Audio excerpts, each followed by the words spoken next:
Welcome to Whose Turn Is It Anyway, a podcast all about our gaming group and, of course, the board games we play. I am Adrian, your returning first player, and I'm joined by other players. I am joined by JP. Hello. He will rock a mic like a vandal. Chris. Hello there. He will wax a chump like a candle. Tambo. Hello. He serves others up like a pound of bacon. And with that introduction out of the way, we will get to the point no faking, as we talk about Dice Dice Baby. Oh, nice. Well done. Very Like nice. it, I like it. So yeah, in our main topic today, we will be talking all about those magical chance clicky clacky cubes, and whether we love them, hate them, how we feel about them, all that kind of stuff. Nice. So, before that, how are we all doing? Pretty good. Pretty good, thank you very much. Yeah, good. It's good to have you back as first player, Adrian. It's been Thanks. a while, isn't it? I mean, can't remember exactly when you handed the baton over. See, I was due to be first player before Davey if we were doing a Yes. pure, but I got a new job. You did? And it kind of got in the way of recording a podcast. Yeah. So thank you, Davey, for picking up the slack on that one and taking my spot. And now I'm back for a few more episodes. Yeah, looking forward to it. Welcome back. Yeah, welcome back.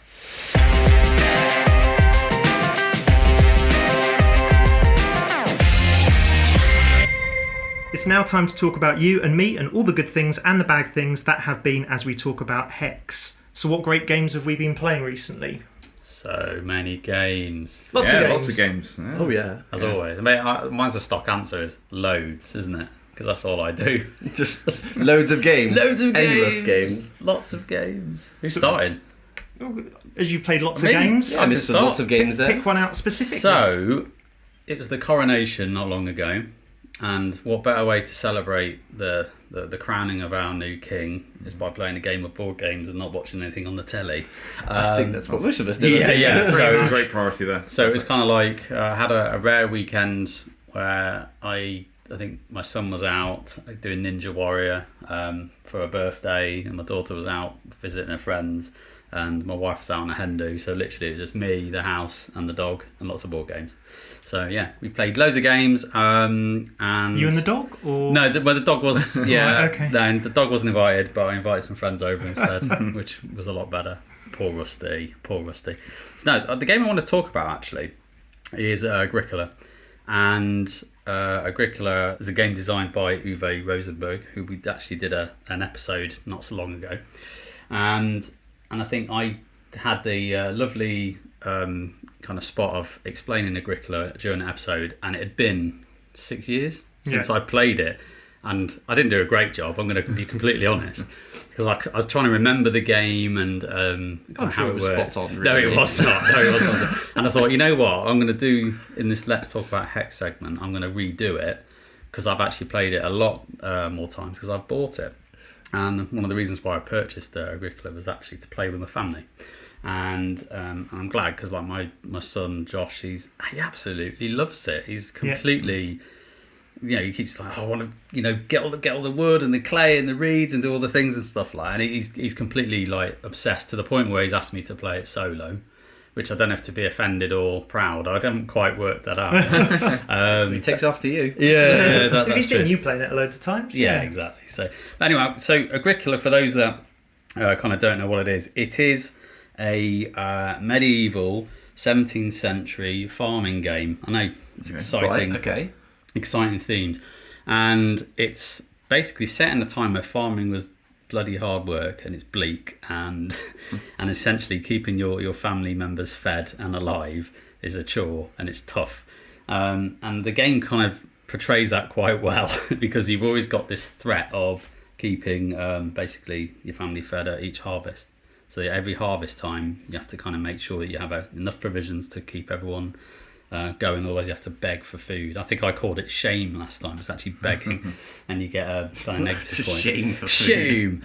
But in terms of the game, it's a worker placement game. It's structured over 14 rounds, of which you kind of left side of the board, you've got your basic actions of like, get the wood and get the clay and get the reeds, or play occupation cards or minor improvements to your farms, and all the stuff you'd probably typically find in any kind of worker placement games.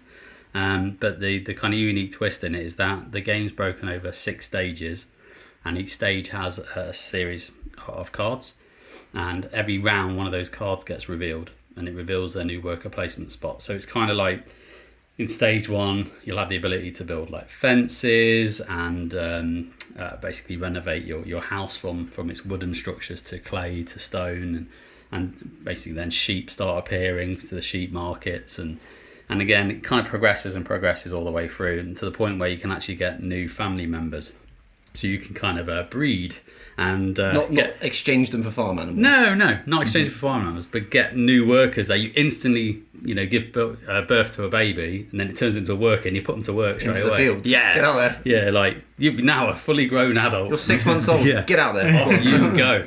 And so yeah, and it kind of plays out slightly differently in each time you play because of that kind of random order of the cards, but they're obviously seeded into stage, so they're not fully randomised, but each stage is randomised, if that makes sense.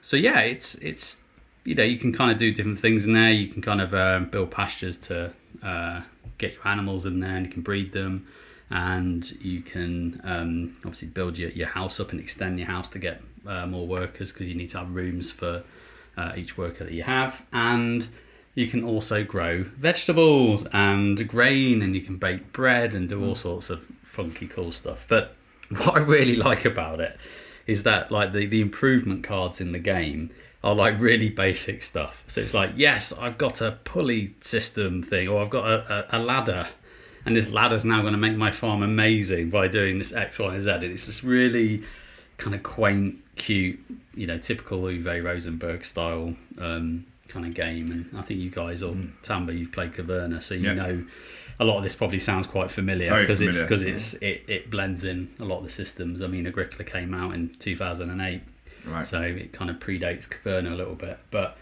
yeah, I'm enjoying it a lot, and yeah, the family's enjoying it. Well, I say the family, Josh is. I need to inflict this farming pain onto my wife at some point, but yeah, it's really, I think since that episode, it's really scratching an itch, and I'm actually starting to look into even more Uwe games, which I didn't even think I even would do. And there's two that I've got my eye on. One is Ora Labora. Yep. And again, that's about monasteries and building basically settlements and cities, and again, it just looks really cool and Euro-y for me. I just thought you were trying to summon a spell. Yeah. No. And yes, that one I've got my eye on, and I've probably nearly bought it 3 times, but I haven't yet. And the other one is Hallertau, which is one of his newer ones. Not newest one, but one of his newer ones, which is about crop rotation and farming again. So yeah, exciting times. Standard Uwe. But yeah, I'm looking forward to it. I've been looking at a few of the Uwe ones. So I've got a Nussfjord, which I mentioned a few times. Yes. It's on the shelf of shame. But you own that, don't you? I do own that. But don't look at me like that. You need to play it. Gotta play it. Atua went on sale today, and again, I nearly bought that 3 times today. I kept going, do I need it though? Did you add it to your basket and just sort of leave it there for a minute? Then I'll take it out. Pretty much. Right? Shame. No. And then the other one that I quite like the look of is Glass Road. Yes. With the resource wheel. The wheel and all that lot. Yeah. So yeah, I think it's fair to say we are on a bit of an Uwe bug. We had Lacerda a few months back. Yeah. Now we've got Uwe. Now we've got Uwe. Who's next? Feld? Probably. Maybe. The Lux Kickstarter arrives soon, hopefully. Is it not long? Nice. Well, that's me. What about yourself, Chris?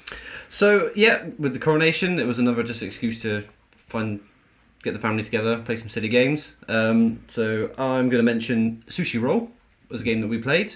Silly little party game where you have to develop your best sushi dish, including puddings. Okay. I say including puddings because I always forgot puddings. Played it 2 days, two times that one day, and I forgot puddings both times. And it's like the bonus points were at the end of the meal, and I ended up losing every time because I didn't have any bonus points. So I was like, thanks a lot. But yeah, it's kind of like a round robin trading game where each person gets sort of, I think 7 cards, 8 or 7 cards, and then you pick one card out of that 8 to sort of be part of your menu, and then you give the rest to the person to your left, and then it goes round and round and round until you're left with basically at the end the chaff that no one else wants, like the bit of tiramisu or something that is like, or a pair of chopsticks that you can't use because you haven't done your turn properly. And then at the end you just count up all the points how many you get. It's all little. Each dish gives you little modifiers like ×3 if you've got X number of these types of card, and if you have wasabi but followed on by another card, I can't remember what they were, you get extra bonus points, and it was really good fun. But yeah, I lost every time because I forgot my puddings. So don't forget your puddings, people. Never ever again. I will never forget a pudding. So is it as long as I live? Sushi Go? Is it? Sushi Roll. It was called. Oh, is that the one with the dice? No. Because that's what I thought Sushi That's Roll what I was. thought Sushi Roll was. Yeah. No, it didn't have dice in it, so no. It might be Sushi Go then. Yeah, there's a version, Sushi Rolls, it's the same game, but Right. you're rolling dice and they go on a conveyor belt around the table. Oh no, it wasn't. It was draft the it dice. it wasn't that rather one. than No. the cards. It must have been Sushi Go then. Yeah. That's fine. So Yeah. my apologies. No, it's fine. It had sushi in the name. It's I a good didn't- game. It's not mine. I didn't. I did with my cousin the boy before. I was like, No, it's a thanks. great game. It's great fun. That's me. Well, what about yourself, T? Well, I played a couple of games recently. I played Terraform Mars at Dan's with Curly the other day, which was good, but I won't go into that because I've mentioned that lots of times. What's Terraforming? No, Yeah, exactly. What's I can't say I've Not not quite played as it good as before. Too Many Bones, but but I played Clank, Catacombs at Curly's the other day, which is new for me. I never played it. I know Becky's mentioned it a few times in the podcast, so I won't go into too much details about it. Well, but don't know if she has, I was thinking she about did, this. because she explained it to me in one of the podcasts. Did she? Yeah. Oh, there she did. Yeah. She has then. Yeah, Yeah. definitely. I only cut the episodes. I've Did you cut that bit Quite a few out? No, not explaining that anymore. might have done. So basically it's a dungeon crawler game. The Catacombs give you the characters, I believe. So you have all different characters. I was an orc, big chunky orc who goes around about fighting and killing the monsters. And I think Jay was the wizard, who was about more card drafting. Curly was a cat, which is like Yeah, it was Clank. The Clank. cat. But I think he's like the dragon's like partner or something in it, or something, because he was Partner? yeah. Ooh, Well, yeah. What a 'cause- relationship. Yeah, it was because every time the dragon attacks, Curly just seems to be okay with it, and then he just stitches us up a bit more. Have you not seen Shrek with That's Donkey true. and And the Dragon? Yeah. You can have a donkey and a dragon. You can have a cat and a dragon. You can have whatever you like. Seems like he's inside Spy. That's what it was looked like. Cats with with the wings. cat. He was all about movement, though. So he could move really around the tombs really well. I can't remember who Becky was, so I can't go into that one. But yeah, no, it was really good fun. I mean, you go across the board. You bring the dungeon. The deeper you go, the scarier it is to get out. So you die if you do not get out in time, don't you? Yeah. Yeah. So it's about your Clank. You make a lot of noise, and all these tokens go into the tray. Then it goes into the bag, and if you draw out your colours when the dragon attacks, you get damage. So I was doing really well at the beginning. I thought I went really deep, and I thought I'd go after one more artifact because I could carry 2. Yeah, got the backpack. And I didn't realise how bad it is. Curly did warn me. As soon as something starts getting out, you go like, okay, all right. And then Look Becky further. got out, and then I died really deep down in the That's dungeon. every Clank is. It started off well, Yeah. but But then a series of events ensued where I ended up dying. That's Yeah. usually how my games are if Clank. you die in the lower levels, you can get rescued, can't you? So you're not officially dead. You just get rescued, Yeah. but you lose the 20 VPs at the end. Yeah. I died at the bottom, so you I got can, nothing, Nothing. So I played 2.5 hours of nothing, but I still enjoyed it. So that's good. Yeah. That's the main thing. Yeah. That is the main thing with Clank. It's so the characters are actually part of the Adventuring Party expansion. Okay, so so it's the an expansion. asymmetrical decks that you played with. Yeah. I know because Cody was like, I really want to get hold of it, and he's struggling to get hold of that expansion for a long nice. time. But I think they've just recently reprinted it, or it's come into stock. So yeah, he's been cool. keen for them, and it makes the game a little bit different because it just leans into a bit of asymmetry rather than everyone's the same and everyone's the same. But it's still a great game. Like even Space Clank it's just fun. Well, I've never played the base Clank, so I've just played with the characters now. So Yeah. But very good. I'll be tempted to buy it when I can afford it. Yes. So I think it'd be a family fun game that for family Yeah, as well. it was one of my Christmas Eve purchases for the family, as I buy a game every Christmas Eve to play, and Clank was one. Yeah. I've not heard anyone really say anything bad. Like they might say I've overplayed it or whatever, but I've never heard anyone go, I didn't really enjoy that at all. No. So I'm intrigued to try it. It's literally, Chris, a bigger version of your little dungeon. Oh, the bag Yeah, dungeon. dungeon. Pretty much Oh, a bigger cool. version. No, right, fair Yeah. enough. Oh, you'd love it. Yeah, you would I love think it. you That's would right. I absolutely love love dungeon it. crawlers, so Yeah. I'm happy. I nice. think I did an episode on it, actually. We did do an episode on it. Clank didn't even get a mention. No. Oh. Look Did back. we play it by then? No one's Did played anyone it. played it by then? You did. I wasn't in it though, was I? Oh. No. There you go. There you go. That's Anyway, Adrian, Bro, Yeah. So got invited over to yours on the coronation weekend, along with Rusty. along with Rusty Yeah. and a few of the other players, and we played a bunch of games that day. We did 5. Was it 5? Yeah. Yeah, fair enough. That's good. a long day. There's quite a few games. I remember it being quite a few games for sure. And I think Glen More, which is what I want to talk about, was the first one we played of the day. So maybe I just enjoyed it because I had a lot of energy at that point. I don't know, but yeah, we played Glen More II Chronicles, Glen More Chronicles 2, whichever way around it is. The Glen Mooring is what you said, wasn't it? Yeah, the re-Glen Mooring. Yeah. So essentially for Glen More, you are building up your little Scottish town, and it's got sort of 3 systems in play. You've got this moving sort of along a journey, and you can take a tile as far along the sort of the journey as you want, and then take that tile to add to your town. But turns go from the back, so if you jump way too far ahead, everyone will get 2 or 3 more goes potentially than you. And if people you can kind of slow down the game or speed up the game by sort of going around the track quicker or along the track quicker. But it's also kind of got a counterproductive thing of if you take too many tiles, you get minus points at the end because all the scoring is done relative to the weakest person. So, like if I've got the least whiskey, everyone scores against me, and so if everyone's got hundreds of tiles, then it's not too bad. But if someone's got like a little tight sort of 6 or 7 tile town, and someone's got 10 or 11 tiles, they're getting loads of minus points for having basically walked along and picked up every tile along the way. So it balances quite nicely with that. And then, as I say, you've got like the typical city builder tile placement of you put something down, you can only put it in a certain area, perhaps for what you've got clansmen next to, and then you activate the tile you put down and all the tiles around it. And so you're kind of trying to place things next to things that work with it or that give you the right actions. And then you've got a little journey board as well, which if you take certain things, it allows you to move around that journey board and pick up one-off bonuses and extra scoring. Now, I found it a really nice mesh of those things. And I think what I realised is how underrated I've kind of understood my love of tile placement. Mm-hmm. When I look back at all my favourite games, not all of them, but a good portion of my favourite games have tile placement in them. So Carcassonne, Suburbia, Quadropolis, Castles of Burgundy. Now Glen More was really good. I've really enjoyed it. I really want to get it to the table again, and hopefully we are. We are. It's in. Good. And yeah, I think there's something about building up a nice little city and playing that, putting something next to something else and getting the bonuses and working out that little puzzle that really sort of speaks to me. And I kind of knew it was there, but it wasn't until we played Glen More and I thought, oh, right, okay, this is definitely a thing that I enjoy in games. And quite often when I'm looking at games, if it has that city building or sort of tile placement, yeah, normally I take an extra look at it. So it was kind of a bit of that is a thing for me. Yeah, the spatial puzzle in it I enjoy, and what I got completely wrong on my game, which is, you want to, like you said, get the right tiles with the right resources to be next to the other ones so that you're chaining them onwards. Yeah. And like, it's so easy to get it wrong. You think, oh, I'll go over there, or I forgot to move my clansmen the turn before to get them in the right place, and you're like, no!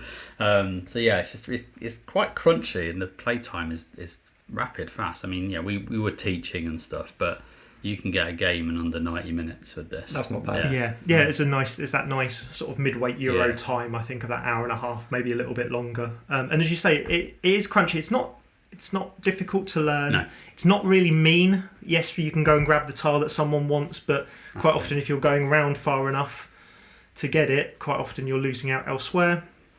So you've kind of quite often been given the opportunity to get it, or the person who takes it off you's gone so far around the track that they're losing out on other bits and pieces.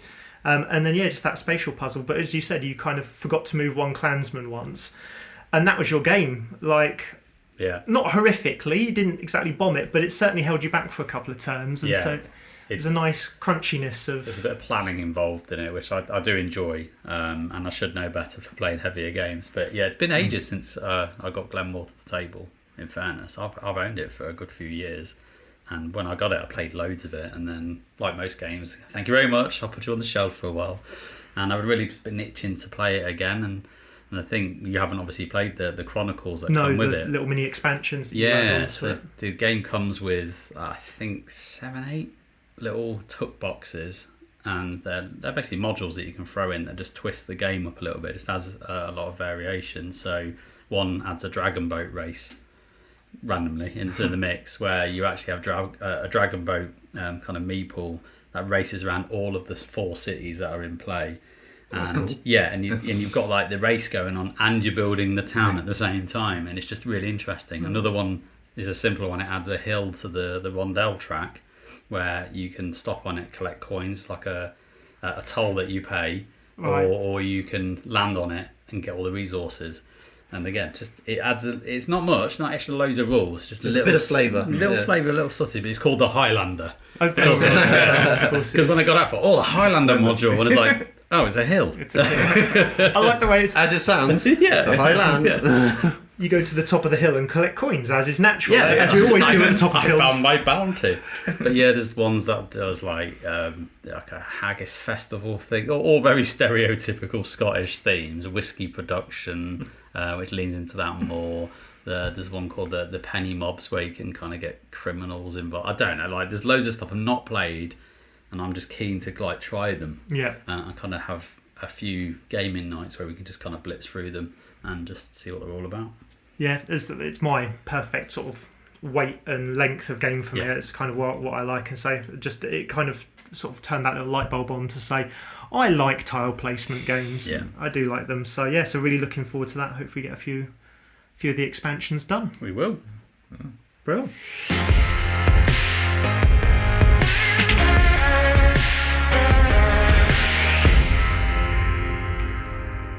And now we move on to our main event, where we'll be talking all about dice. In my experience, dice can be quite divisive. Some people seem to love them, some people seem to hate them. So I thought it'd be good to talk about it. We'll go through all the categories. So we've categorised like what dice are quite often used for in board games. We'll go through that in a second. But first, I thought I'd just get a general opinion of: do we love dice? Do we hate dice? Sometimes like them. What's everyone's sort of headline of how they feel about dice? Well, I think you hit it spot on there. For me, it's a love-hate relationship with dice. You love them when they roll well and hate them when they don't. Well, that's it, isn't it? So yeah, I love all the dice games I've got, but most of them are just if you roll well, they're good. But if you don't roll well, it's Nemesis. bad. Nemesis is a very fine example. Yeah. So yeah, I just it's a love-hate thing for me for dice. Nice. Definitely, it's all luck based, and I'm not the luckiest person when it comes to that. No, It's most dice games. I feel that. Yeah, Yeah. I can feel that for sure. And what about the rest of you? I'm a bit of a dice goblin. I love to hoard them. I've got loads of dice at home. thought you Not were. that I have any games that I play them with. I just like to have them. Yeah. Back from the old D&D days, where you just have to, Oh. everyone used to have. Like six. No one used to bring dice, so I'm like, I'll just buy loads. And I was like, these ones are blue. Oh, these ones are like iridescent colour. Ooh, give me all the dice. Oh, goblet. So yeah, I've got loads of them at home. But yeah, I love games with dice in them. I just love the risk, the chance. Most likely it's going to go terribly, as it normally does. But it's all right. It's all part of the fun. I mean, yeah, I love a custom dice. So anything that's kind of custom dice with unique faces on and anything like that, I'm just like, whoa, they look really good. So aesthetically, they're really pleasing. I love chucking them. Like the just dice, throwing dice around is just a fun thing to do. You've got to have a dice tray, right? You got to have a dice tray. You can't just let it You from- could do a tower, but I quite tile like tower, I quite yeah. like a dice tray because you get that feeling of like throwing them in there and the noise and it bouncing around and going, oh, is it gonna be? And then you swear. And you're not going to lose them. Yeah, you don't lose them. But then I do like my Euro games, so I'm kind of like kind of where you are, T, as well. So dice are random things. So I like to have ways that they can be mitigated, Yeah. the ways that it can be manipulated, rather than just I've rolled badly, and that's what I have to accept. I like to kind of mix But the around with ability it. to manipulate the dice, Yeah, change but- the faces, etc. But yeah, I mean, there's so many great games that include them and do some really funky, unique things with dice. So, and Is he going to say it? what? No, Your no, your sponsored game? No. I've been banned from saying That one. a particular game. I'm going to try and get through this episode without mentioning the game. You all know what I'm talking about, so I don't need to mention it, right? No, because I'm sure Not- one of But us I will can't mention say that later it. on. I Not can't again. say Not it. again. So yeah, it's difficult with an episode called Dice Dice Baby not to mention it. But anyway, carry on. Yeah, I think I kind of have got a similar experience to Chris to some extent. Of my first sort of 2 experiences for dice were D&D, which is if you roll well or bad, it doesn't really matter because it does because your character could die from a bad dice roll sort of thing. But mainly it becomes part of the story. You know, if a barbarian fluffs 4 rolls in a row and a wizard just happens to shank a goblin on a like natural 20, it becomes part of that story. And and my other was wargaming, where you chuck so many dice in a game that you can get rough rolls of the dice, but you tend to get a nice average over a game because you chuck so many dice. You know, when each squad is rolling 30 to 40 dice sometimes, you're like, well, I'm likely to get averages. And then when I sort of moved into board gaming, I really didn't like them to start with, and then I think I'm coming back round to liking them a little bit more in certain instances. But yeah, for sure, I've been on a little journey, but yeah, it's because I started off in that role player and wargaming sort of thing, which is slightly different to how they are in board games. Yeah, 100%. For sure. So let's go through the categories. So the first one I thought, which I think you've already alluded to, T, and I think is probably most people's main experience of dice in board games, what I'm going to call target number dice, i.e. roll a 4+ or a 5+, or as JP mentioned with custom dice, it'll have 3 sides with a hit marker or something like that on it, and you roll them and you're just hoping to see the hit marker.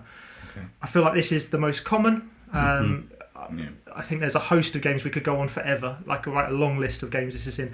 How do we feel about that? Have we seen some particularly good examples or particularly bad examples? Or I think you've seen some easier examples and some harsh examples. Some really harsh examples. Yeah. What's an example of a harsh example? So when you've got like one major hit on, and you got like every other side one blank, and then the other sides are all misses as well. You've got to hit one out of 6. Yeah, 1 of 6. It's like a Nemesis you can do when you have to hit a crit, isn't it? I think. Yeah. And Resident Evil, whereas one hit's got a double hit on it, and that's it. So sometimes the zombies, the big zombies, you need at least a double hit. Yeah. Especially if you're using like a knife or a pistol, and it's just like you've got a 1 in 6 chance. You're gonna miss. Yeah. Just accept it. It's gonna happen. Yeah.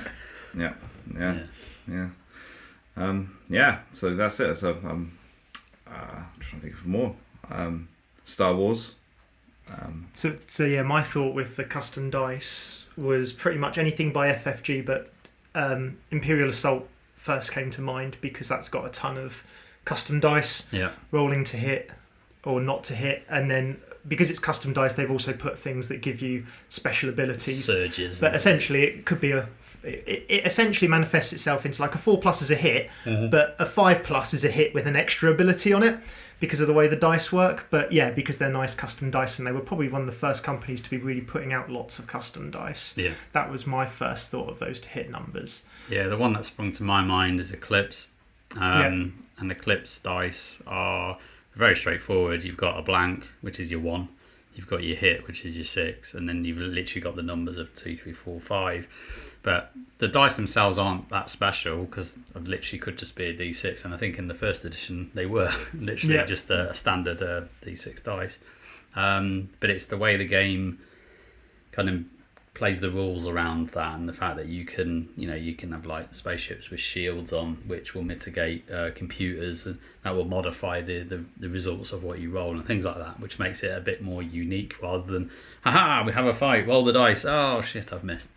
And the kind of the way the game works is if you roll a hit, it's always a hit regardless, and if you roll a miss, it's always a miss regardless of, you can't modify those two results, but anything in the middle you can kind of up or reduce depending on obviously technology and things like that. But yeah, what I like about those is like the way games kind of put the mechanics in place to twist the general, I'm rolling the dice and I've hit or I've missed, some, like you say, some dice have really like the odds aren't on your favour at all, and sometimes they're a bit more forgiving. But yeah, it's just the way the games play around with that simple dice chucking.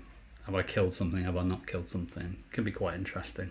Yeah, I agree. I think dice modification is going to be a bit of a theme for me, certainly through this episode, because I quite like dice modification, or again just buckets of dice. When it's here's your one buckets of dice. Literal buckets. When it's here's your one die, whatever you want to use. I know dice is now a common sort of replacement for the singular, but you roll one dice and it's a 2 in 2 in 3 chance, 1 in 3 chance, 1 in 6 chance. It can feel rubbish when you miss a couple of those. When you're rolling 5 or 6 dice, the chances of you missing all of them the odds get a lot steeper against you, don't they? So yeah, and going back to when you're playing the old war games, Yeah. you roll like 40 odd dice in one go, and you just go, right, that squad's rolled like 50. These ones Yeah. what numbers? I can't Yeah. even calculate how fast. well, even like Axis and Allies or Twilight Imperium Yeah. or anything like that, you tend to roll quite a few dice Yeah. at once, and it can mitigate that.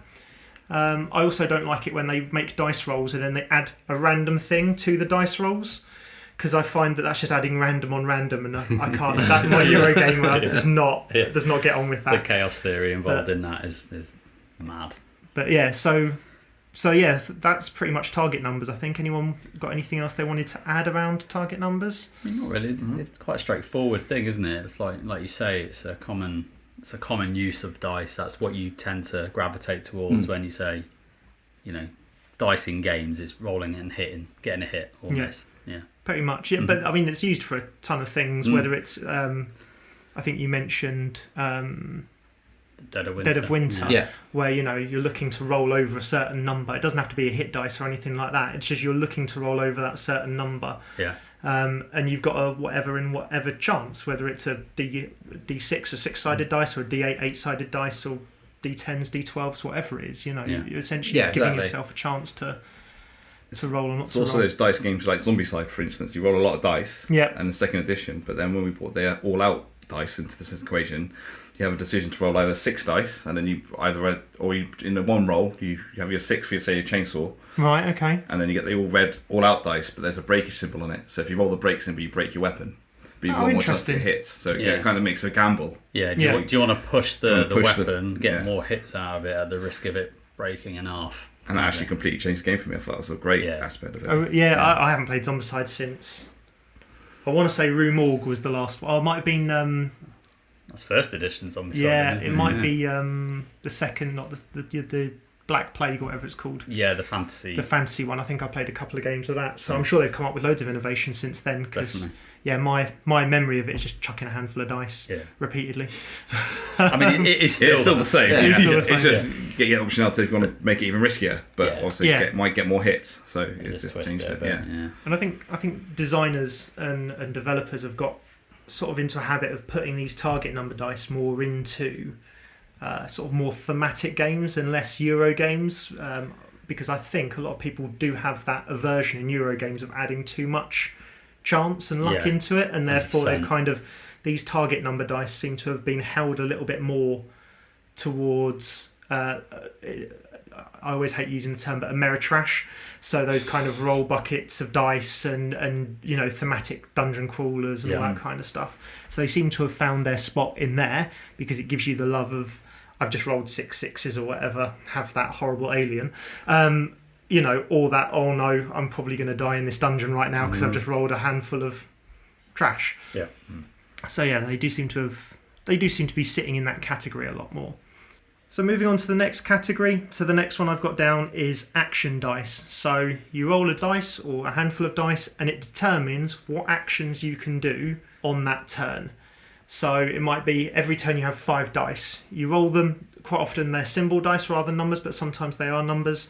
And then that kind of helps decide what you can do in your turn. And then next turn you might roll them again, for instance. So any opening thoughts on action dice?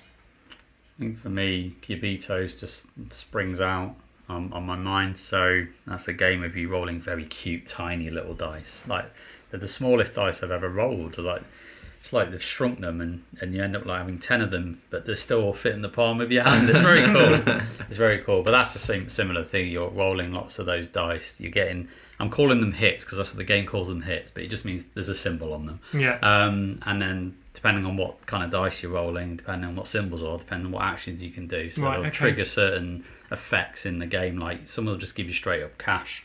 Some will give you the ability to move around on the racetrack. Some will give you the ability to do all the crazy combos and things like that. So yeah, it is determining on what you roll, on what you can do or what you can't do. And you think it's, I mean, I know you love this game, right? You've fallen in love with Cubitos for sure. So, does it work here? Why does it work? I think it works in the sense of, I think you're throwing so many of those dice. I mean, the chances of them even getting any actions on them are quite slim, but because the volume of your throwing goes to your earlier point, there's always something you can do. Yeah. And you never really, I mean, it has mechanics of if you actually just crap out, then there are ways for the game to kind of help catch you up if you do bust and things like that. So I wouldn't say it's probably a straight up pure action dice mechanism, but it's the one that just jumped out at me. But yeah, it definitely works. It's fun. I think that's the thing for that particular game. It just makes it a lot of fun. Yeah, one of the first ones that came to mind for me was King of Tokyo. Yes. And that's a similar thing for most of the dice. Some of them are just basically match these up for number of victory points. But you've got the hearts to heal, you've got the claws to do damage, you've got the lightning bolts for energy. It is a bit more of a resource, but it is also an action, and because you get to, again, roll a handful of them, I think it works because of how light the game is. It's just a light, quick game. It doesn't last too long. I think if that game was somehow put into like a 2-hour game, I wouldn't enjoy having to roll those dice and push that luck in those. But yeah, that was one of the first ones that sort of came to mind for me on that one. That makes sense, definitely. Who are you guys? For me, as I said, I was going to lead it back to Dead of Winter. I think each player, when you start your turn, you roll I think it's like 5 or 6 d6s, and then whatever the number of results you get, that defines kind of what you can do on your turn. So if your character, for instance, has an attack rating of like 5 or 6, only the 5 or 6 hits on the die you can use for attacking. Everything else is kind of trash, really, where you can use it to sort of clear away waste, attract zombies, barricade up doors, and they're just sort of like the waste die that you can't really use. So if you roll a really bad set of dice straight away, you're like, well, this turn looks like I'm just going to be tidying up. Leave me to it, guys. It's like you've woken up and gone, I just can't be bothered. I don't really feel like fighting zombies today. I'm just going to just do some DIY, I think, today. And cleaning up around the house. Zombie DIY. But yeah, that's one of the ones that sprung to mind for me for that particular subject. I completely forgot that game had that mechanism, and I just remembered zombies and that horrible dice you roll. What was it called again? The exposure die. Exposure die. Yes, I think it's like a D8 with 6 sides of absolute trash and 2 sides of you're fine. You could do we could do an episode just on the dice that you hate in games. And we could make a note. There's lots. There's quite a lot. We'll come back to that. I mean, I thought of, you just mentioned there about, you get to roll the dice and that number decides sort of what your actions can be. For me, one of my favourite games, certainly of last year and this year, is Castles of Burgundy. Right. And that's the same thing. You roll the dice and you can, like a 2 can be used to place a thing in a 2 square, pick a thing up from a 2, sell an item that's a 2. So it gives you plenty of options, but then it also gives you workers, and workers allow you to plus or minus 1. And you can go hard into that strategy. My first ever game, I think I ended up with a stack of like 20 workers. So whatever I rolled, I could just spend them to get the dice I wanted. And other games I've played where I've had maybe 3 workers all game, and I'm really going on the luck of the dice and trying to make sure that I leave myself open enough. And I like that dice mitigation in that game. If it wasn't there, it probably wouldn't even be close to my sort of top 10 games. But it turns to randomness, doesn't it? It absolutely is. Having 3 to 4 actions potentially on each roll, and also having a thing that allows you to plus or minus 1 to really get the most of it. Yeah, it's become a favourite of mine, and I didn't think that kind of dice would ever sort of be in my top 10 or top 20, as this is a favourite game of mine in that, but those little changes have really elevated it for me. What about yourself, T? Well, I haven't played many games with them, but one I remember is War of the Ring. I played with Curly's. That's a big one with the actions, isn't it? It's a solid answer, that one, to be fair. Yeah, so I was playing, obviously, the Hobbits, and so you roll the dice, and you got one action you can do with the Hobbits, they can secretly move, isn't it? And you can draw, with that action, you can draw cards, combat cards, isn't it? I think it is. Yeah, see, I'm trying to remember it. I only played it once. I've never played it, mate. It's a great game. Sounds good, though. Fantastic game. Anything Lord of the Rings I should be playing, really. So some of the dice only do one thing. And it's kind of forcing you down that road. Some of them allow you, for instance, one of them is you can move an army or play a card with the army symbol on it. So it does give you 2, if you don't want to move an army or create an army or whatever it is, I can't remember, I'm sure it's move an army, then you could play, or if you don't want to move a hero, you can play a hero card using that dice. But yeah, again, there was a production symbol as well, wasn't it? Like you say, you can build your army, then move. Yeah, that's a very simple game. Yeah, and the evil have a lot more dice. The evil side tend to have more dice, but also they roll them, and if it comes up with the Eye of Sauron, you put it in a box, and now it makes it harder for the hobbits to move. That's right. Yeah. You can't spend them in any way, shape, or form, and that was an interesting mechanic in that game. Yeah, that they I make quite them liked. not useless to the Shadows player, but it gives you more limiting choice. They're locked out. Yeah, yeah. And like the choice is made for you. That's what's happening with those. Yeah, and it kind of controls the good player a little bit, because you roll it before the good player decides what they're going to do, and if that person rolls a ton of Eyes of Sauron and it's going to be a 3+, you're going to get spotted.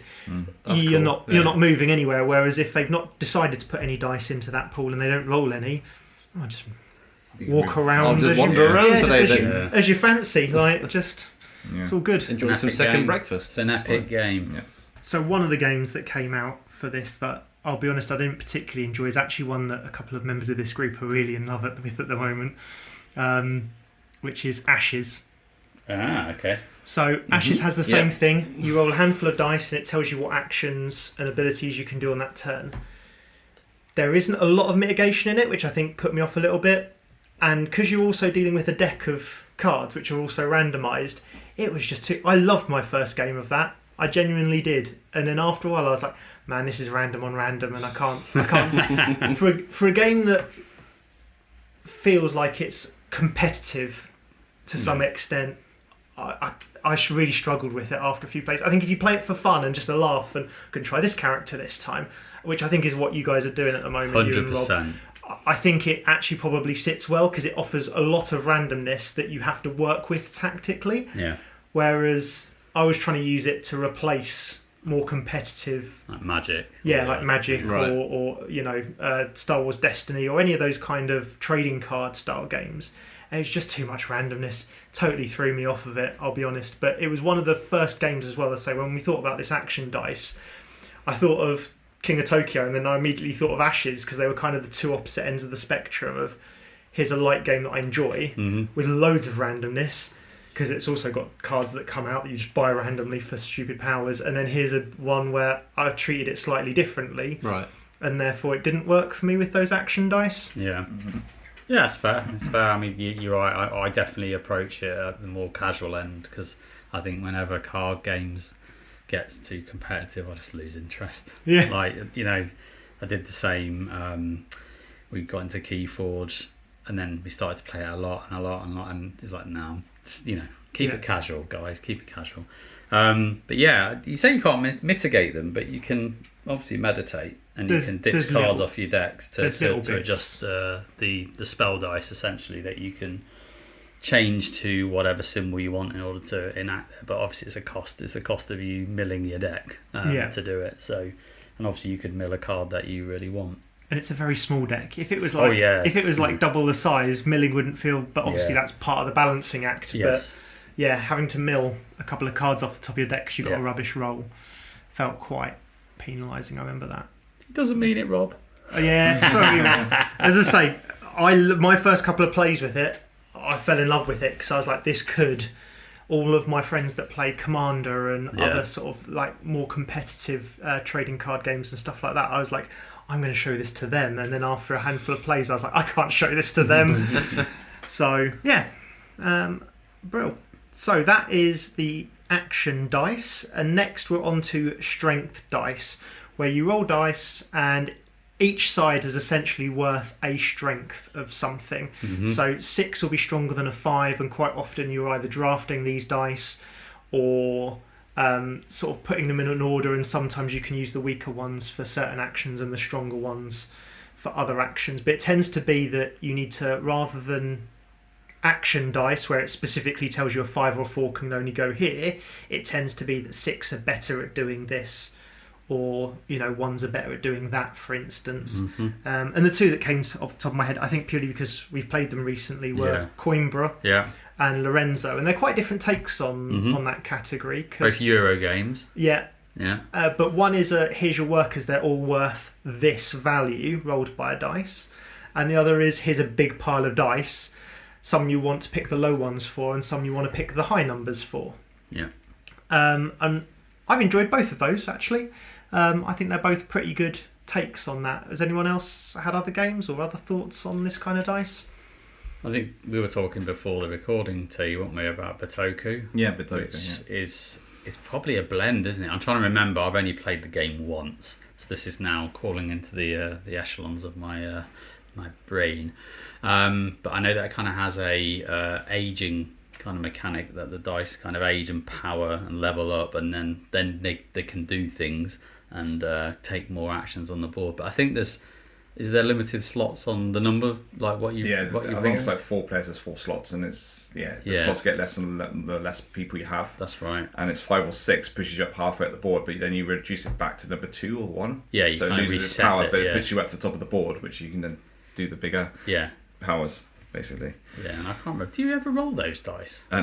No. No, you never ask the thing. You don't roll the dice. You never roll them, do you? You just keep them on the numbers. You're setting them. And then they kind of age and get better and better to the point where they can ascend in that That's sense. it. And when you send it, it goes back down to 1. Yeah. And now I've said ascend, I've just instantly thought of another game that does this, which is Teotihuacan, which is, I've said it right. Bloody hell. Nice. Yeah. Good work. Well done. On the first try as well. It's always one of those games you have to look and go, am I saying it correctly? But yeah, that uses dice that you never roll as workers that go around, basically a rondel, sort of based on like Aztec theme. And every time you use certain actions on the board, then they age and they level up to the point where they are a 6, and then they will essentially die. And you get an ascension bonus from when they die, and then they'll spawn new workers. Obviously not babies, but the younger generation. And yes, that's another kind of strength, because depending on what action you land on, the stronger they are, i.e. the older they are, the more wiser they are, the more powerful the action becomes. Nice. Whereas if they're like 1s or 2s, they're generally weaker, but they're cheaper to pay for. It's the numbers you move as well, isn't it? Remember, it's how many spaces you move, isn't it? The dice as well. They can only move, if it's 2, it moves 2, isn't that right? No, you move up to 2 regardless of the dice value, and then where you land there's like a table. It's like an Excel spreadsheet, but it's kind of like if it's a 1 or 2, if it's a 1 or 2, your ears perked up then you get like 1 bit of wood. If it's 3 or 4, you might get 2 bits of wood or whatever. But then if you've got 2 dice that are this level, then you get more. And it's like a combination of number of dice and the number on the dice, if that makes sense. So yeah, it kind of adds another interesting thing. Yeah, just thought about that when you said strength. And ascend. That's cool. I think I've just thought of 2 more as well, to be honest with this, because I struggled originally when I was thinking about this category, and now we're talking, I'm like, this one as well. There's loads of options. So Dice Hospital. Yes. So you roll the patient dice. It's such a good game. Put them in the relevant. So you then basically rank them from most sick, which is a 1, I believe, if I remember correctly, to most healthy, which is a 6. And you put them in ambulances in order, and then you draft the ambulances into your hospital. And at that point, they pretty much become accounting dice, as we're about to call them, which we'll talk about in a second, where they just tick up and down, and they become essentially counters. But to start with, you roll them. And the one similar to that is Role Player. So in Role Player, you're designing a D&D character. It's not D&D, but it's a role-playing character. And so you roll the dice, and you put them in order again. And what you might be looking for is eventually you're going to end up with like each row has 3 dice, and your character, because they're a barbarian, will want 18 in their strength, so you're then having to draft the best dice to put there. Right, yeah. But you'll then get, it doesn't matter what your constitution is, or that'd be terrible for a barbarian, but your charisma or something, your charisma or something like that for a barbarian. So then if you end up drafting low dice, because you've rolled that lower strength, you can put it in there, and there's loads of dice manipulation in that depending upon where you put it. But again, that's another one where you're rolling dice. They start off as strength dice, and then they turn basically just into accountant dice, because you're just adding up the number of pips. But yeah, both games I really enjoy. And something I thought about this was that these seem to sit in Euro games a lot more than I gave thought to. You look at the games we've just talked about, Bitoku, Lorenzo, Dice Hospital, they're all inside that Euro frame, right? Whereas we've had target numbers, which are mostly in sort of fluffy, Ameritrash, that kind of genre. We've just talked about action dice where we had a nice mix, and now we're talking about strength dice where, unless I'm forgetting something or sort of missing some games, which I probably am, right, we're looking more at the Euro game style. They seem to have found their home in that. Yeah, I mean, if we talk about Lorenzo very quickly, if the mechanic was we all had our own set of worker dice that we rolled for Yeah. strength, then it wouldn't work. Like the game just would fall apart, because if I'd roll a 1, 1 and a 2 and Chris rolls, 5, 5 and a 6, I'd just be swearing at Chris going, well, Yeah. you've just obviously got all the power, like your workers are all powerful, but because they're shared, Yeah. if you roll crap, we're all crap. If we roll good, we're all good. So it kind of levels the playing field in that sense. So yeah, obviously the designers are very aware of what dice can do Yeah. in Euro games, and I think when dice are involved, people can get nervous, but if they're kind of utilised in a unique and clever way, they can be a lot of fun as well. They Yeah. can definitely add a lot of value to the game. Yeah, for sure. And I think, to kind of your point of the designs are getting very clever. Designers getting very clever with the use of the dice. I'm going to quickly mention roll and move, Yes. and also roll My favourite. roll for a number of action points, which I think it's fair to say is not loved anymore. Again, for that very reason, if I keep rolling ones Yeah. and can't move anywhere, and you keep rolling sixes and get everywhere you want to go, in Cluedo, for instance, or something like that, Yeah. they seem to be quite divisive. Now, I have heard of a few good games where they've done it really well, but for the most part, I don't know about you guys, but I can't think of many games that are modern that do it, or any games that are sort of loved in the modern board game era of style games. Not strictly where you roll a 6, you move 6. I think most of the games designed now avoid it. I mean, I've played roll and move games, because Burn Cycle is essentially a roll and move in essence, but you are rolling action dice, but you're committing certain action points to move. Yeah. But again, it's so mitigatable, and they're not 1 to 6 values. They're No. a mix of ones, and a 2 or whatever. So you can average it out and be quite sure of what you're going to get and plan around it, rather than I'm moving 23 spaces or I'm moving 4. I couldn't think of anything modern No. when I saw that subject. I was like, it was literally Cluedo and it shall not be named Monopoly. I mean, and that was Talesman's the one I put. Batman Talesman is the latest one I bought. Well, it's not new, is it? It's No. quite, the whole Talesman thing goes back for ages, doesn't it? But Yes. that was a frustrating roll and move game. And same with Heroquest. So Heroquest has just been reprinted. They didn't change a thing about it, which I think was the right thing to do from a marketing point of view. But yeah, it's aged like milk to me, because again, it's roll dice. Wait, hold on a second. Why is the dwarf moved faster than the elf every turn for 6 turns? Because the dwarf has just managed to roll crazy numbers. Because the dwarf's had his ready wreck. That's why. Red Bull gives you wings or something like that. Yeah. And the elf's pissed. Dwarfs I don't know. They're natural sprinters. They're not for marathons. No. Not cross country. Yeah, absolutely. Brilliant. And so I think we might talk about others. I've got a couple of others in my head, but Yeah, I have now. We've been talking about this and things. the next category, the main category that we came up with was the board game accounting. This is essentially where a dice is used instead of tokens or as a counter or something like that. So, we just talked about the likes of Dice Hospital, where it starts off being a strength dice, but then quickly becomes a case of, okay, every turn they get one worse. So you turn a 6 into a 5.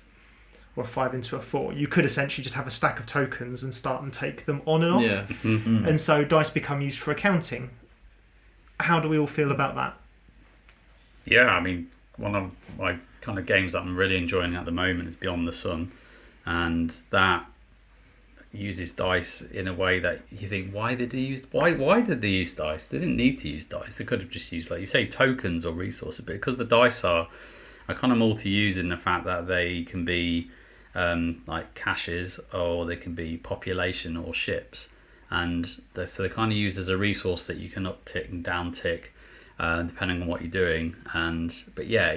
But I quite like the fact that they are dice, and it gives it a real kind of aesthetic look and feel to the A game. real board game feel. Yeah. Yeah, it's quite nice, because I think if it was just flat tokens for all of this stuff, it probably, I don't know, it wouldn't have the same feel to it. So, but yeah, the game that should not be named does a lot Too many of it. bones. I can't say it. I was going to mention it. To be So honest, it's fine. yeah, say it. because that's the only game I think I've played like does that sort of thing. to be honest. That uses Does it really well? Yeah, dice in obviously everything. Dice Forge? That's another one. Maybe is that like Pound that one? No, it doesn't. It's been a That's more action. So That's action selection. Action That's what you selection roll, wise, isn't 'cause it? you- 'cause you're- Yahtzee style, isn't it? You're rolling resources essentially, aren't you, out of it, and then Yeah. you're using that to buy stuff. So somewhere between strength and action selection, I suppose. Yeah, I mean, the dice that instantly just came to my mind off the game that should not be named by me was one of the Gearlock's Tantrum, when he has a body count dice. So every one he kills, you add 1 to the dice. You're literally rotating it around in the mat. And so when you kind of kill like 5 baddies, you can instantly then heal up 5 health. I'm not sure what he does with them. I think he eats them. I don't know what he does. But yeah, so again, it just has that kind of clever mechanics of how you use dice for resources or counting stuff, which is quite cool. Yeah, I think to that point, I think I quite like... So dice and like punch boards are not too different in value in my... Sort of when I've looked at sort of... I've not looked at actually producing a board game, but when I've looked at what you can buy, the price between buying dice and a punch board doesn't seem too radically different. And if you can say to me you've got cardboard counters and you can stack quite a few of them up, or you can have a few dice, I would absolutely go for the dice. Yeah. If you can tell me I'm going to get gorgeous counters and all that kind of stuff instead, then maybe I want the counters. But it's certainly a nice way and a clean way of producing counters. Yeah. That was kind of my thought on it. Probably less components, isn't it, if you use dice, isn't it? I suppose maybe a cheaper production rate, isn't it? Really. Yeah. You have these little wooden tokens, say for wood, and then you have just 1 brown dice. It's kind of a money saver in a way. Yeah, it just depends. Like I say, the unique opportunities of putting it into a cube or some form of shape. So you don't just have to use it for accounting. You can use it for an accounting and something else that you might want to roll it, or there might be an instance or an event that makes you roll it. So it kind of just gives more flexibility, I think, in how that works. If you have a stack of tokens, you can't really roll them, can you? No. You can't really randomly determine a number from having 5 tokens in your hand, unless you start doing some weird kind of magic tricks. Start hiding 3 of them, or so, I don't know. Sleight of hand. Yeah, like, roll them, they're all turn them to gone. cardboard. Yeah, interesting. Well, if that's our sort of final thoughts on accounting, then let's just... JP, you mentioned you have an other in your head. Yeah, I don't think it's a category in its own right, but I'm thinking of like where dice are used as workers themselves. So like Perseverance just comes to my mind. Yeah. It's dice drafting in its core, but depending on the symbol that has been rolled at the start of the round, and this Coimbra has this similar thing, is you are literally using it as a worker to put on a space to do a particular thing, which is action selection, I suppose at its core. But yeah, I quite like dice used as workers, and that the way that the mechanics revolve around that, especially from a pool that you draft from. I think it's just a really interesting space because it just varies the game up every time. Like depending on what you roll, that's what we got, boys and girls, and that's what we've got to play with. And yeah, it's just an interesting decision space. Then one of my favourite games was Taverns. That's exactly the same thing, isn't it? Oh, I love that game. Taverns and Tiefenfall. Yeah, you roll and then you use them as their workers, and you can slightly put them up 1 or down 1 if you get the right members of staff. Yes, so they go in your bar and there's certain tables with the right numbers. Yeah, it's one of my favourite games, Taverns. And you need to play it with Umpar music in the background, so you need that Bavarian theme. You don't really. You do, absolutely. You need it. It makes the game sort of. Well, and I played it on Dog Park. There's an AI mechanic sometimes that can do AI stuff. So Dog Park is like for the bidding. If you play 2-player, there's an AI dice for the bidding. So you roll the dice and it does a bit of... So that's what the AI is bidding on that dog for 2-player. So yeah, I mean, I suppose that's just general randomisation, isn't it? Is it's a case of, does it really do any of those action selection or whatever? No, you're just saying it goes here. Yeah. Which again, from a AI solo point of view, Furnace, if you play that 2-player, that does exactly the same thing, which is once you've both had your go, or I think you've both had your go for that round, you roll a dice and then you count along that many cards and you put a bid chip on that card, so that it then influences the game. So I think that's a fair shout. Yeah, that's I've only played one like Dog Parks I'm trying to think of, but that's another reason dice are used, isn't it? Yeah, it's to simulate randomness in a few account game, so that it doesn't break the game, or it adds a challenge that you have to work and mitigate or plan around, right? Yep. Which is also important. So the one I thought of just now, which I don't know if it does fit into one of the categories or not, but it kind of does a similar thing to Lorenzo in the fact that it gives you a common goal, which is Gugong. So in Gugong you roll 3 dice. I was thinking where the dice can go on, but you're right. Yeah, you the Destiny dice. You roll 3 dice, and if you end up with those in your pile or the the cards you've brought back into Yes. your hand, they're worth more victory points. So it just gives you a random set of extra goals. Just roll these dice, whatever numbers they say on them, they're the ones you've kind of got to go after. And again, it's kind of used in that Lorenzo way of if we all rolled separately, it wouldn't work. But because it's a common goal for everyone, it does work. And it just totally randomises it, doesn't really care about the state of the board or anything like that.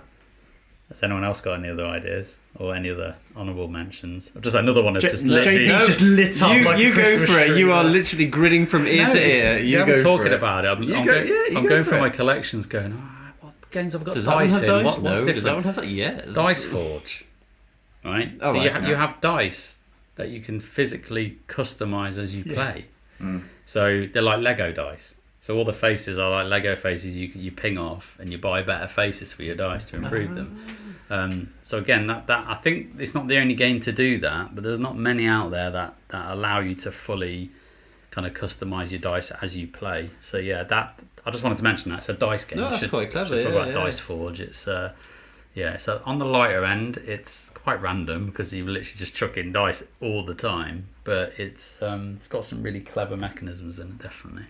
So there we go. So some dice we love, some dice we hate. Some dice we hate because we don't roll them well, and some dice Most of the times, yeah. some dice we hate because maybe they're not used the best. Yeah. But I think it's fair to say that we've all got mixed opinions on dice, when they're used well, when they're not. And yeah, I think one of the things I've learnt now is don't discount a game, because at one point I was discounting games just because they had dice in them. Oh really? Yeah. Like a hard Right. pass? Yeah, No. not too hard, because there were still some games that I really did enjoy, but for the most part, if it had dice, I was probably going to look It at lowered. Yeah, It was like, straight away. maybe. It was like maybe, unless it's got a really good theme or I've heard good things from it, maybe not. Whereas, yeah, you'll soon, if you play a few games, if you're sort of new to the hobby, or maybe you're not, you'll either know where you feel about dice, I'm sure, or you'll quickly learn about it if you start and play quite a few games as to what you like and what you don't. But Definitely. that's our thoughts on it anyway.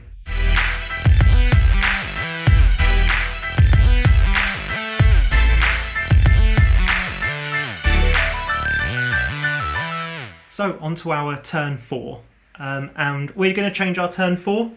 So we were doing just 2, just 3, whatever we Just wanted two to, again. whatever we wanted to call it there.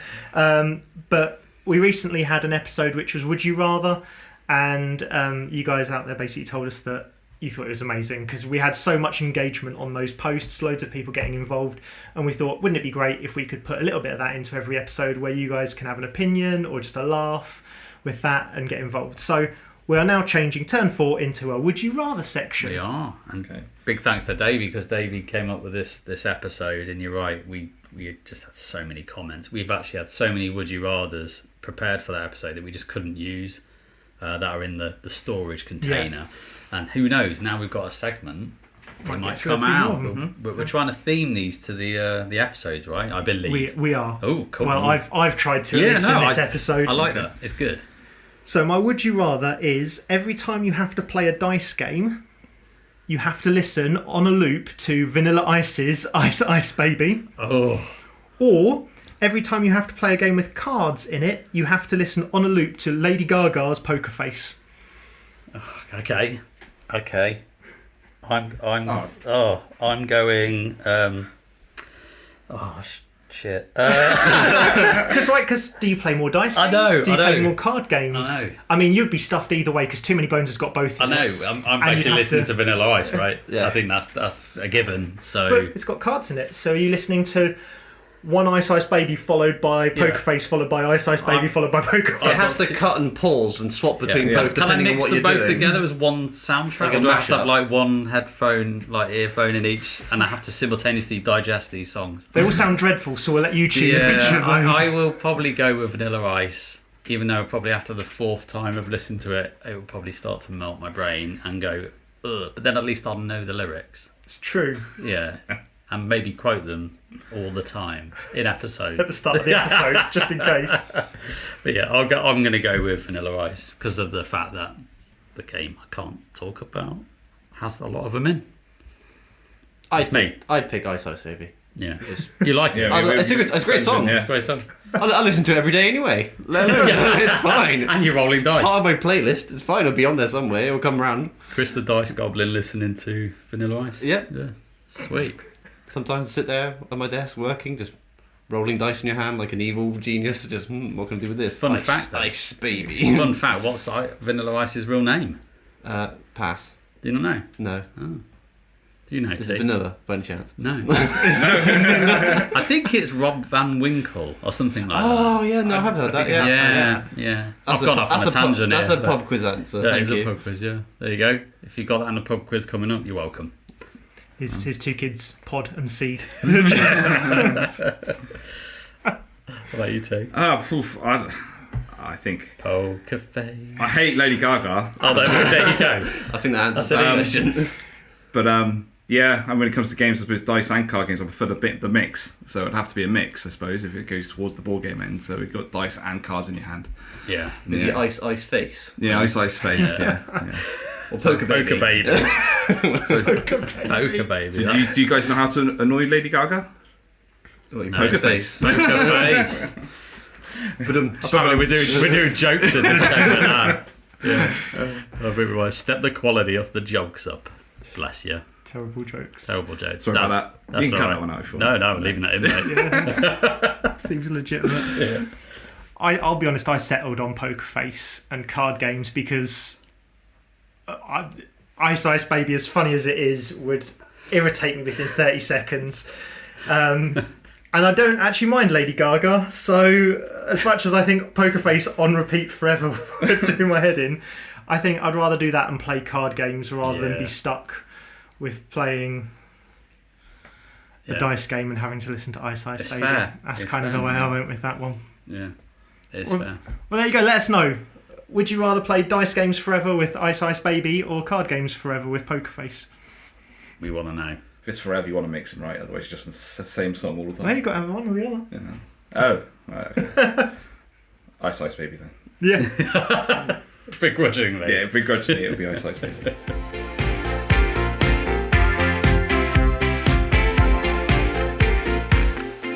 And now we are on to our penultimate turn, where we like to look into the future and tell you what we're excited about in the near future, a little bit further away maybe. But yeah, what are we excited about? What have we got coming up? And I'm just going to launch straight into it because what we have coming up is the UK Games Expo. Woo! Woohoo! So as this episode gets released, it releases on the Wednesday hopefully. The Expo starts kind of on the Thursday Coming weekend, yeah. and the Friday. So many of us will be there. We are. Yep, my first one. My first Oh, I one as saw it. well. Yeah. Yeah. Is it? Yeah. No. Yeah. I knew T's was going to be your first one, T, but yeah, I didn't realise this was your first Expo as well. Yeah, no, of course it would be, yes. Yeah, I had like 3 previous chances to go. Yeah. And for one reason or another, the stars conspired against me or whatever, so that So no.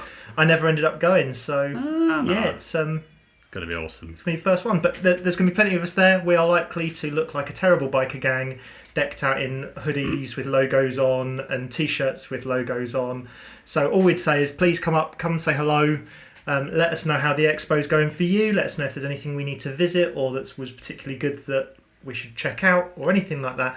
Be great to talk to some of you and just find out what we're missing potentially at the expo. We'll do our best to get around as much as possible, but it's quite a big It's a big place. haul from all the pictures. So I'm guessing that it's going to be fairly full on and fairly big. And It's sensory overload, that's for sure. It's massive, and even though you walk around the halls like 3 times, every time you look around it, you see new things. Mm-hmm. You just constantly see new things, and you think, have they just sprouted this stall or this place out of nowhere? No, it's always been there. Just so much going on. What I would say though is, for any of the listeners, we will tend to do a lot of the open gaming in Hall 3, which is I think they'll do all the open gaming there this year. And if anyone's like fancies a game with us, come and say hello. Come and game with us. We'll be bringing some. No doubt, Becky will have bought the entire bring and buy section. to be fair, I'll probably be there a fair chunk as well. You're going to lead her in there. Let's basically go, Becky. Come on, it's time for the bring and buy perusal. What happens is I'll go in there and I'll be looking through games, and then Becky will like sidle up and be like, "Oh, what's this one? Oh yeah, that's good. You'll like that one." Yoink. Yeah. No, don't say that, Adrian. Yeah. She's This like, one's pretty. This one's got nice pieces. I'm having both of those. Thank you. she's £350 down in a bring and buy, so she's got like literally 150 games. Yeah. Jeez. Yeah, we'll look forward to it. Yeah, please come say hello. Yeah, it's like when we went last time, we'd only had like 6 episodes out, 5 episodes out. Like so that. yeah, hopefully a few more listeners now and a few more people who can come and say hello. We're really looking forward to it. I haven't spoken to anyone who's like, oh, not another Expo. Everyone's like super excited for it. Yeah. It's like me and T's first one. Yeah, I'm really What's the excited. thing you're looking forward to the most then, both of you? Like, having never been, what's the Just the thing? whole experience of it, I think. Looking at all the new stuff coming out and trying out things and just seeing what it's like, actually. To be honest. And obviously the open game will be great fun as well. So we've always... Yeah, there are loads of sort of games you've never played before being sort of open and ready for you just to hop in and have a quick run of it. So yeah. Yeah. About you, Adrian? Apart from the Bring 'em By. Obviously. I'm kind of interested. So I go to Salute nearly every year. I didn't go this year because it clashed with some other bits and pieces. But I normally go to Salute every year. And okay, it's smaller, but it looks like it's got a lot of similar things. Lots of demo tables, lots of stalls, some smaller people that you might not see normally in some smaller games. It's much more war games for Salute than it is board games. But yeah, quite often you'll see a little company producing these wonderful miniatures or this great theme for a war game that you've not seen. And as much as I like to think I'm kind of immersed in the board game sort of scene and I get to see a lot of new Kickstarters and new games that are coming out, I'm kind of interested to see the mix between big production, like big companies and smaller companies and just what everyone's offering. But yeah, it's just an experience that I've heard every year. So many people talk about it, and yeah, I'm just kind of pumped to go and see what the whole experience is like. Yeah, no, you'll have a blast, I'm sure. Nice. Expo. So yeah, so we'll be there. Apart from the Expo, what else is everyone else looking forward to? I was hoping this weekend to get a cheeky game of Heroquest or Ashes with Rob, but he's buggered off. He's not even in the country He's not anymore. even around, so No. he's buggered off. So probably maybe next week when he's back, I can probably sneak a little cheeky one in. Yeah. And get some wine in, get a couple of candles, just me and him have a little cheeky night A little in. tete-a-tete. Yeah. Yeah. So we'll see how it goes, but that's it for me at the moment. I haven't got anything else really planned. You can borrow Fog of Love if you'd like that as well to Ooh. go with your candles and champagne. Sounds like a date.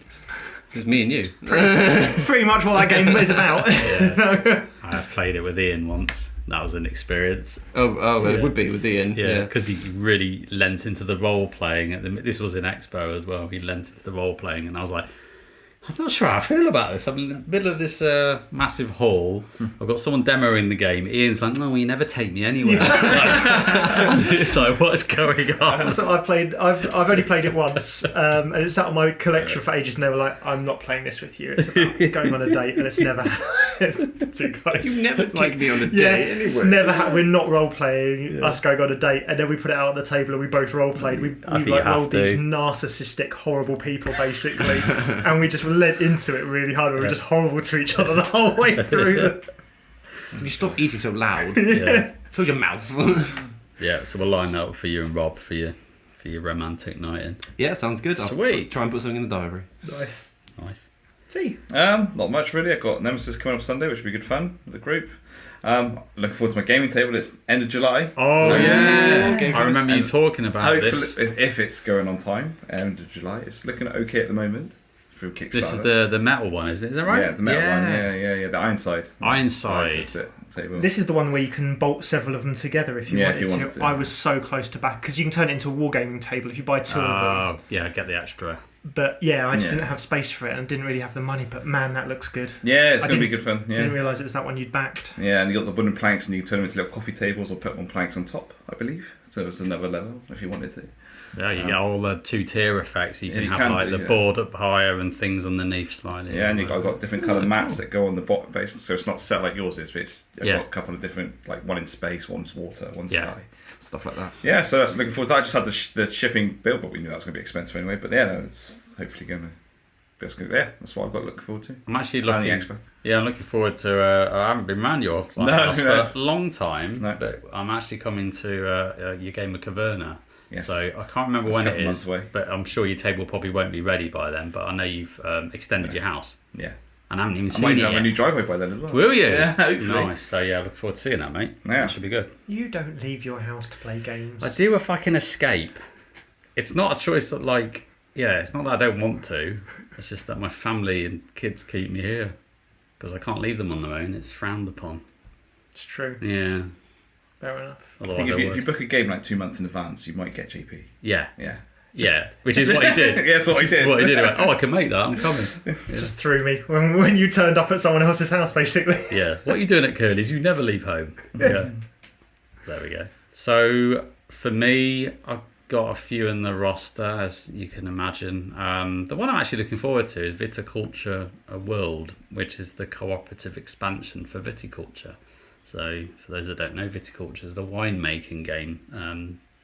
Published by Stonemaier Games, and I've played the co-op expansion once with Shell.